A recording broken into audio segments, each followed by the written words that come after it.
वाह, क्या आईपीओ है।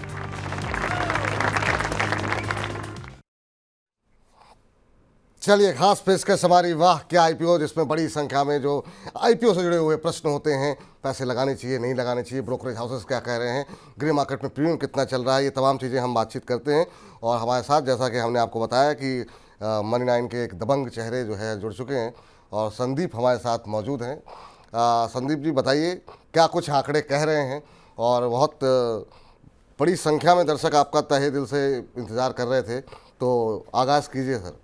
मैं तो डर गया हूँ दबंग नाम सुनते ही। एक तो रवि जी भी स्टूडियो में है और आप भी दबंग वर्ड यूज़ कर रहे हैं, तो अपने आप में इतना बड़ा खिताब जो आपने दे दिया है। और रवि जी आएंगे और खिताब ना लेके आए, ऐसा वैसे आप सोच नहीं सकते। रवि जी ने एक बार आपको वो हुनहुन दबंग पे डांस करते देख लिया था, तब से वो आपको दबंग ही मानते हैं। आप भी शायद साथ में ही होंगे मुझे। बिल्कुल।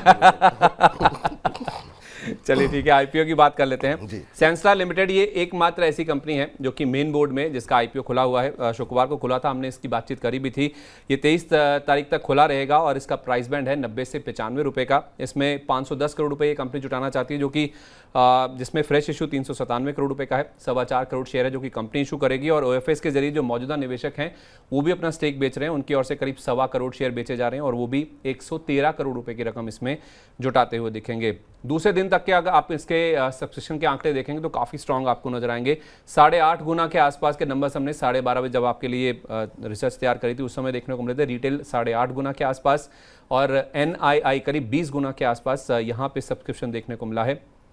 पहले दिन ही आप देखें तो 4 गुना से ज़्यादा के जो नंबर्स हैं इस आईपीओ में देखने को मिले थे और अब 8.5 गुना के आसपास का हो चुका है। 37 रुपये पर शेयर का जो ग्रे मार्केट प्रीमियम है वो देखने को मिल रहा है। हालांकि थोड़ा सा कम होता हुआ दिखा है। ये 16 तारीख को 43 था, फिर 41.5 हुआ, फिर 37 हुआ, फिर उसके बाद 19 को हमने देखा कि 35 रुपये हो गया, फिर बाद में 32 रुपये, फिर 30 रुपये। अब ये वापस आप देखेंगे तो घटकर 30 पर आ गया। 24 जुलाई को अलॉटमेंट है और 26 यानी कि फ्राइडे को हो सकता है इसकी लिस्टिंग जो है उसकी आप उम्मीद करके चल सकते हैं। चलिए, तो ये फिलहाल राय निकल करके आती हुई। यहाँ पर ग्रे मार्केट प्रीमियम थोड़ा घटता हुआ ज़रूर दिखाई दे रहा है, लेकिन अभी भी पॉजिटिव है, ये अच्छी बात है। रवि सर, आपने अगर फंडामेंटल्स देखे हों तो कैसे दिख रहा है आपको माहौल? अभी चूंकि बजट के आसपास का माहौल है तो इस वजह से भी हम देख रहे हैं बाजार की वोलेटिलिटी को देखते हुए ग्रे मार्केट प्रीमियम कम हो सकता है, लेकिन फंडामेंटल्स और वैल्यूएशन कैसे दिखाई दे रही है आपको? देखिए, पूरे इसको अगर कंपैरिजन करें तो संदीप जी ने तो वैसे सब कुछ कवर कर लिया है, इसलिए मैं थोड़े से नंबर्स की तरफ ही जाता हूँ। सेल्स के हिसाब से देखता हूँ तो प्रॉफिटेबिलिटी रेशियो काफ़ी अच्छा है। हालांकि अगर करंट ईयर में देखते हैं तो थोड़ी सी बोरोइंग जरूर यहाँ पर थोड़ी इंक्रीज हुई है, लेकिन फिर भी नंबर्स ये दिखा रहे हैं कि प्रॉफिटेबिलिटी जो रेशियो है उसके हिसाब से इस स्टॉक इसमें आईपीओ लिस्टिंग में आपको फ़ायदा मिल सकता है। तो मुझे ऐसा लगता है कि करंट लेवल से यहाँ पर आपको इन्वेस्टमेंट की ज़रूर रणनीति बनानी चाहिए। और वैसे भी अगर दबंग अगर अलाउ कर दें तो फिर उसके बाद फिर शायद मेरे ख्याल से उतना कुछ बचता नहीं है। तो मुझे लगता है अभी तेज़ी का जो ट्रेंड है वो आईपीओ बाजार का जारी रहेगा और उसमें इस स्टॉक में आपको लिस्टिंग गेन आपको ज़रूर मिल सकते हैं, तो आपको अप्लाई करना चाहिए। चलिए, तो ये लिस्टिंग गेन के लिए अवश्य आप अप्लाई कर सकते हैं। लंबी अवधि का अगर किसी का नज़रिया हो तो पैसे लगाने चाहिए या फिर वेट करना चाहिए, एक बार लिस्टिंग के बाद सेटलमेंट हो जाए उसके बाद से थोड़ा नीचे आए फिर लेना चाहिए? देखिए, मैं तो मार्केट के मोमेंटम में मज़ा लेने वाला आदमी हूँ। अगर मुझे प्रॉफिट मिल गया तो मैं एक बार प्रॉफिट पहले अपना इनिशियल मनी निकाल लेता हूँ, उसके बाद फिर उसको लॉन्ग टर्म के लिए देखता हूँ। लेकिन फिलहाल इस स्टॉक को देखते हैं तो मुझे लगता है कि आपको लिस्टिंग गेन तक ही रुकना चाहिए। लिस्टिंग गेन तक ही एक बार मिल जाए तो निकल जाइए। इस बीच हमारे एक दर्शक हैं अनवर शेख साहब, वो कह रहे हैं कि सर आईपीओ सेगमेंट में मुक्का प्रोटीन के बारे में सर से पूछ लीजिए। क्या अभी जो है इनके पास आईपीओ के समय से भी हैं और क्या अभी भी कह रहे हैं कि और ऐड कर सकते हैं क्या? इसके अलावा हमारे एक दर्शक हैं कौशिक कुमार जी, कह रहे हैं विपुल जी को मेरा नमस्कार, आप सर मेरा क्वेश्चन कभी नहीं लेते हैं, मैं लास्ट 6 महीने से आपको क्वेश्चन भेज रहा हूँ, अगर आज आपने मेरा क्वेश्चन नहीं लिया तो आपका प्रोग्राम देखना बंद कर दूँगा। सर ऐसे मत खोइए, ऐसे नाराज़ आप लोग हो जाते हैं तो काफ़ी ज़्यादा हमें भी अफसोस होता है, समय की कमी की वजह से कुछ सवाल रह जाते होंगे। आपने सवाल छोड़ करके सारी कहानी लिख दी है, तो चलिए अगर सवाल आता है तो कोशिश करेंगे उसको लेने का। लेकिन रवि जी, मक्का प्रोटीन के ऊपर आपकी टिप्पणी। देखिए, जब आप आईपीओ सेगमेंट की चर्चा करते हैं तो बहुत से लोगों ने ये कहा है कि आप आईपीओ के स्टॉक्स की एटलीस्ट एक बार अपडेट लिया करिए। तो बहुत अच्छी बात है कि विपुल जी आज आप ले रहे हैं। मुक्का प्रोटीन में अगर आपको बने रहना है, उसका प्रोटीन अभी और बढ़ेगा, बॉडी और बनाएगा, बिल्डअप और करेगा। तो यहाँ पे टारगेट देखते हैं तो मुझे लगता है कि 56 रुपए का टारगेट आपको अचीव होता हुआ नजर आ सकता है। तो तब तक तो बने ही रह सकते हैं। हाँ, जहाँ तक फ्रेश खरीदारी की बात है वो अभी यहाँ पर राय नहीं है, और फ्रेश खरीदारी के लिए दूसरे और विकल्प ज़्यादा अच्छे होने की वजह से इस पर राय नहीं है। अगर आप इसी को फोकस कर रहे हैं तो अभी 56 रुपीज़ का टारगेट आपको दिखने को मिल सकता है। चलिए, तो ये राय निकल करके आती हुई, और इस बीच अब देखते हैं जरा एसएमई क्षेत्र में क्या हलचल चल रही है, उसके बारे में अपडेट लेते हैं संदीप जी से। संदीप जी, वहाँ पर क्या कुछ हलचल देखने को मिल रही है एसएमई क्षेत्र में? पहले जरा दो लिस्टिंग की बात करते हैं, और जो दोनों लिस्टिंग हुई हैं दोनों ही धमाकेदार हैं, दोनों ही 90% के प्रीमियम पर हुई हैं। जैसा कि सेबी ने अपना रूल जारी किया भी है हाल में कि 90% से ज़्यादा प्रीमियम पे लिस्टिंग नहीं हो सकती। पहला है सती पॉलीप्लास्ट, 247 रुपये, ये इसका ओपनिंग प्राइस है जहाँ पे लिस्टिंग हुई है। 90% प्रीमियम इसलिए क्योंकि 130 रुपये का इसका इशू प्राइस था, और लिस्टिंग के बाद भी आप देखिए जो 90% प्रीमियम पे लिस्टिंग हुई, ओपनिंग हुई, उसके बाद भी 5% का ऊपरी सर्किट इसमें आपको नजर आएगा।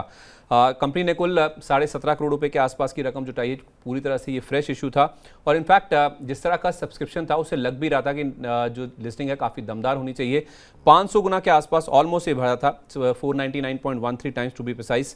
QIB 146 गुना, HNI ऑलमोस्ट 570 गुना, और रिटेल का हिस्सा सबसे ज़्यादा 670 गुना से ज़्यादा भरता हुआ दिखा था। तो एक्सपेक्टेड था कि ऐसे फायरवर्क्स आते हुए दिखेंगे भी। दूसरा नाम है प्राइजर विजटेक का। इसमें आप देखेंगे 165 रुपये 30 पैसे, ये इसका ओपनिंग प्राइस है जहाँ पे लिस्टिंग हुई है। ये भी 90% प्रीमियम पे है क्योंकि 87 रुपये इसका इशू प्राइस था, और इसमें भी आपको 5% का ऊपरी सर्किट नजर आएगा। 25 करोड़ रुपए के आसपास की रकम जुटाई गई इस आईपीओ के जरिए, जो कि पूरी तरह से कंपनी के पास फ्रेश इशू से आई है। इसमें भी जो आंकड़े आए थे, आईपीओ भरा था वो 219 गुना के आसपास भरा था। इसमें QIB करीब 95 गुना, HNI 280 गुना, और यहाँ पे भी आप देखिए रिटेल का काफ़ी अच्छा रिस्पांस था, 264 गुना के आसपास रिटेल में भी ये आईपीओ भरता हुआ दिखा था। तो नंबर्स बहुत स्ट्रांग थे सब्सक्रिप्शन के दोनों में, और जैसा एक्सपेक्टेड था फायरवर्क्स देखने को मिले लिस्टिंग के दिन। जी, चलिए, तो ये बात यहाँ पर निकल करके आती हुई। और सर, इन दोनों में लिस्टिंग में से अगर किसी ने अप्लाई किया हो और उनको मुनाफा मिल रहा हो तो क्या करना चाहिए, और जो लोग सेकेंडरी मार्केट में निवेश करना चाहते हैं आकर के उसको पीछे खरीदारी करना चाहते हैं, क्या उनको करना चाहिए अभी? देखिए, मुझे लगता है जिस हिसाब से बाइंग फ्रीज है और अग्रेसिव स्ट्रॉन्ग के साथ खुला है, तो अभी तो थोड़ा स्टॉक और चलेगा। फ्रेश बाय की बिल्कुल रिकमेंडेशन नहीं, क्योंकि बहुत ज़्यादा हायर साइड पे लिस्टिंग आपको देखने को मिल रही है। लेकिन काटने की भी राय नहीं है, वैसे तो आप काट भी नहीं अभी पाएंगे, लेकिन मुझे ऐसा लगता है कि आपको इसको एटलीस्ट 1 से 2 महीने तक कंटिन्यू, जो आपका मिनिमम पीरियड है उसको कंटिन्यू करना चाहिए। जी, चलिए, तो ये राय यहाँ पर निकल करके आती हुई। अब बिल्कुल आखिरी हिस्से में चलते हैं, और बाकी एसएमई क्षेत्र में कौन से आईपीओ खुले हुए हैं संदीप जी? 2 आईपीओ हैं जो कि आज ही खुले हैं। एक है RNFI सर्विसेज, इसमें आप देखेंगे जो प्राइस बैंड है वो 98 रुपये से 105 रुपये का है। 71 करोड़ रुपए के आसपास की रकम ये कंपनी जुटाना चाहती है आईपीओ से, जो कि पूरी तरह से फ्रेश इशू है क्योंकि कंपनी 67,44,000 शेयर यहाँ पे जारी करेगी। पहले दिन आप देखें 12:30 बजे तक के जो नंबर्स मेरे पास हैं सब्सक्रिप्शन के, उसमें 2 गुना से ज़्यादा ये आईपीओ ऑलरेडी भर चुका है। रिटेल का सबसे ज़्यादा उत्साह है, आप देखिए 3.25 गुना के नंबर्स यहाँ पे हैं, और NII यहाँ पे भी 1.25 गुना के आसपास ये भरा है। 60 रुपये का आपको यहाँ पे ग्रे मार्केट प्रीमियम नजर आएगा, यानी कि 105 रुपये के शेयर पर ऑलमोस्ट आपको 50% से ज़्यादा का जो प्रीमियम है वो नजर आएगा। इनफैक्ट ये जो ग्रे मार्केट प्रीमियम है ये पिछले कुछ दिनों में बढ़ता हुआ दिखा है, क्योंकि 18 तारीख को 40 था, 19, 20, 21 तारीख को बढ़कर 50 रुपये हो गया ये, और अब आपके सामने 60 रुपये के जो नंबर्स हैं वो नजर आ रहे हैं। तो यहाँ पे जो उत्साह है वो आपको थोड़ा सा बढ़ता हुआ दिख रहा है ग्रे मार्केट में भी। दूसरा नाम है SAR टेलीवेंचर का, यहाँ पे भी सेम डेट्स हैं 22 से 24, आज ही आईपीओ खुला है, 24 तारीख तक खुला रहेगा। इसका प्राइस बैंड 200 रुपये से 210 का है, 150 करोड़ रुपए का इशू है, ये भी पूरी तरह से फ्रेश इशू है, कंपनी के पास ही पूरी रकम आएगी। 71 लाख के आसपास शेयर कंपनी जारी करेगी। लेकिन इसमें अगर आप सब्सक्रिप्शन देखेंगे तो वो आपको थोड़ा सा निराश करता हुआ दिखेगा। पहले दिन 12:30 तक के जो बजट के जो नंबर हैं उसमें आधा गुना भी नहीं ये भरा था। जो QIB है वो तो पूरी तरह से एब्सेंट थे। रिटेल का हिस्सा करीब आधा गुना, और NII 0.13 गुना, यहाँ पे इतने नंबर्स देखने को मिले थे। हालांकि ग्रे मार्केट ऐसा इंडिकेट कर रहा है कि 15 रुपये के आसपास का जो ग्रे मार्केट प्रीमियम है वो मिल सकता है। ये 27 रुपये था, अगर आप 18, 19, 20, 21 को स्टेबल था 27 रुपये पर, लेकिन आज इसमें एक ड्रॉप देखने को मिला है, महज 15 रुपये के आसपास का ही आपको ग्रे मार्केट प्रीमियम नजर आएगा। चलिए, तो ये फिलहाल निकल करके आता हुआ अपडेट जो है, जो आईपीओ एसएमई के खुले हुए हैं। इनमें से कोई आईपीओ आपको ठीक लग रहा है क्या रवि जी? देखिए मुझे ठीक तो इतना ही लग रहा है कि बस मैं इनको देखूं नहीं दोबारा, बस इतना ही ठीक लग रहा है। क्योंकि देखिए सार टेलीवेंचर की बात कर लें, अगर आपको नंबर्स अच्छे लग रहे हैं तो एक बार जरा बोरोइंग जाके देख लीजिए, वो नंबर्स भी आपको और अच्छे लगेंगे। बस इतना ही लगेगा कि चलो आप लिस्ट करा रहे हो, आप करा लो भैया, हम नहीं आएंगे आपके साथ में।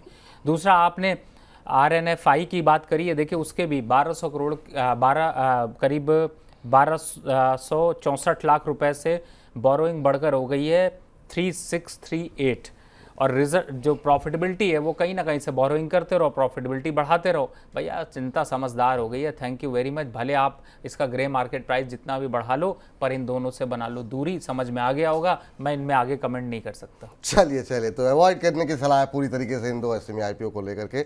और इस बीच वंशिका चेटवानी जी कह रही हैं, विपुल सर का शो, रवि सर का साथ, लगाए मनी 9 के चैनल पर 4 चांद।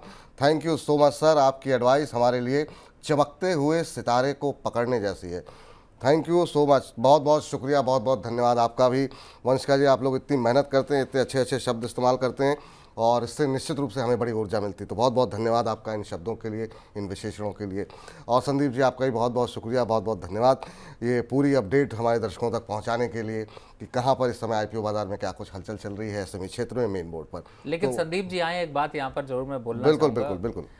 हम जब एक बार मौका मिला था मुझे, संदीप जी को मैं ये बताना चाहता हूँ, बिकॉज बात पर चर्चा स्टार्ट हुई थी और विपुल जी का साथ मैं मुंबई गया था। भाई साहब, विपुल जी एक चीज़ से बड़ा सबको खुश रखते हैं, वो है कि बढ़िया बढ़िया वैरायटी अपने घर से बनवा कर लाते हैं और पूरा ऑफिस उसको एंजॉयमेंट करता है, चाहे वो कोई भी हो। मुझे ऐसा लगता है आप यहाँ पर इनके संदीप जी कलीग हैं, तो आप भी ज़रूर इसका स्वाद कभी आपने चखा होगा। और विपुल जी की यही खास बात है जो कि ये सबको जो है वो एक तरीके से दबंगी समझते हैं और इस चीज़ को लेकर के सबको खुश भी रखते हैं। नहीं सर, ये बात तो मैं आपकी बात से 100% सहमत हूँ कि खाने और खिलाने का दोनों का शौक़ है। और जब भी मौका मिलता है तो मतलब जो है घर से जो है कोशिश ये रखती है कि ज़्यादा से ज़्यादा लोगों तक पहुंच सके, तो ज़्यादा आनंद लोगों के साथ ही खाने में आता है। वैसे इस चीज़ का जो आइडिया है ना, इनके आप जो बोलने का लहजा है ना, उससे भी अंदाज़ा लगा सकते हैं। देखिए आदमी जैसा अन्न खाता है ना, कहते हैं वैसे ही मन होते हैं। इनके लहजे में आप देखिए, इनकी बातचीत में झलकता है वो चीज़। खाते भी हैं, खिलाते भी हैं, और इनके लहजा देखिए लोग पसंद भी करते हैं, जैसे ये बात बहुत बढ़िया, बहुत अच्छे। आप मतलब अब तक शुरुआत आपके साथ हुई थी और आप दोनों ने मिलकर के आखिर में आते आते मुझे घेर लिया।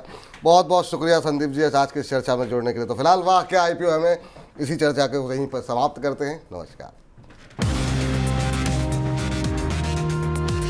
वाह क्या IPO है।